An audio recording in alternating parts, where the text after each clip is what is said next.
Today we celebrate the Immaculate Heart of the Blessed Virgin Mary. Historically, devotion to the Heart of Mary grew up in parallel, but at a lesser intensity than that of devotion to the Heart of Jesus, only starting to become more prominent during the time of St. John Eudes.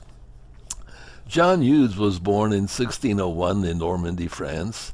He entered the Congregation of the Oratory of France, founded in 1611.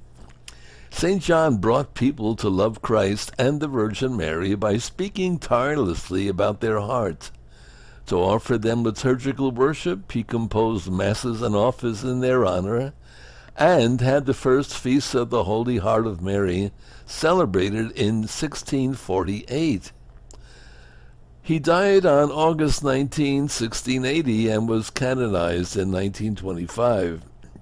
Nevertheless, it was not until after the apparitions at Rue du Bac concerning the miraculous medal made to Catherine Labouré in 1830 and the establishment of a society dedicated to the Immaculate Heart of Mary at the Church of Our Lady of Victories in Paris in 1836 that this particular devotion became really well known. Since then, devotion to the Immaculate Heart of Mary has gradually grown more widespread in the Church, particularly since the apparitions at Fatima. The main difference between the devotions to the hearts of Jesus and Mary is that the one concerned with Jesus emphasizes his divine heart as being full of love for mankind, but with this love for the most part being ignored or rejected, while devotion to Mary's heart is essentially concerned with the love that her heart has for Jesus, for God. Therefore, it is not an end in itself, so the love of her heart is meant to be a model for the way we should love God. The fact that her heart is immaculate, that is sinless, means that she is the only fully human person who is able to really love God in the way that he should be loved.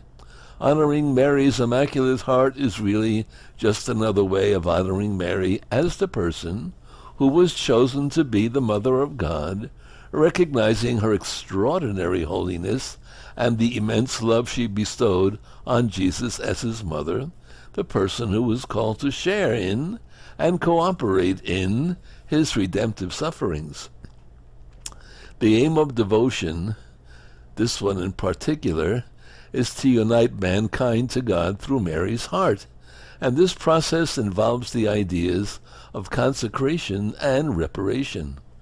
A person is consecrated to Mary's Immaculate Heart as a way of being completely devoted to God.